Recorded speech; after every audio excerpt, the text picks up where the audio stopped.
जय माता दी दोस्तों। क्या आप ये प्रतिमा देखकर गैस कर सकते हैं मैं कहाँ आई हूँ? मैं आई हूँ जान बाजार के रानी रासमुनि के घर। हाँ, वही रानी रासमुनि जिन्होंने दक्षिणेश्वर मंदिर बनाया था, उनके ही इस पुराने घर में मैं आज आई हूँ, यहाँ का पूजा पंडाल देखने।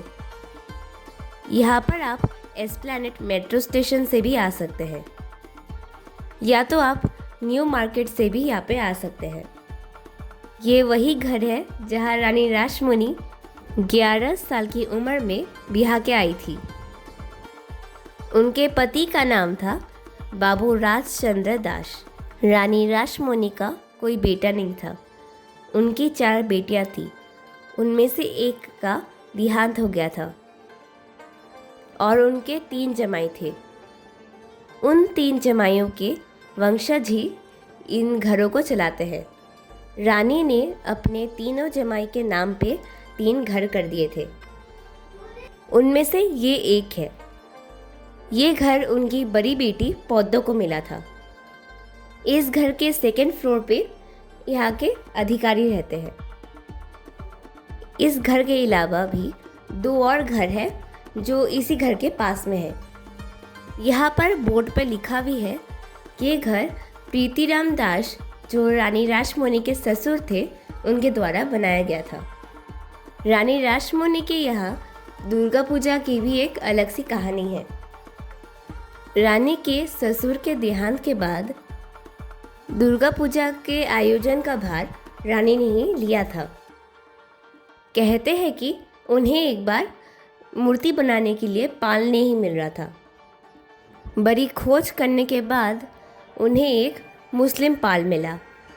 रानी ने उन्हें माँ की मूर्ति बनाने की जिम्मेदारी दी, तो उस पाल अर्थात कारीगर ने माँ का चेहरा लाल रंग का कर दिया।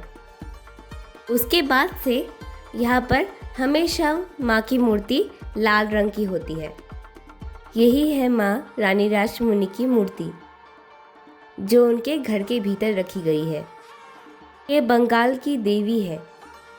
इनके कारण हमारे समाज में, इनके कारण ही अभी के समय पे 9 या 10 साल की बेटियों को ब्याहाया नहीं जाता। पति के मृत्यु के बाद लड़की को उसके संग नहीं जलाया जाता। दक्षिणेश्वर में किसी बकरे की बलि नहीं दी जाती। घर के भीतर आके ऐसा प्रतीत होता है कि सब कुछ उसी समय का है। आपको वही पुरानी फीलिंग आएगी। और यहाँ माँ के प्रतिमा में भी वही पुरानी छाप है।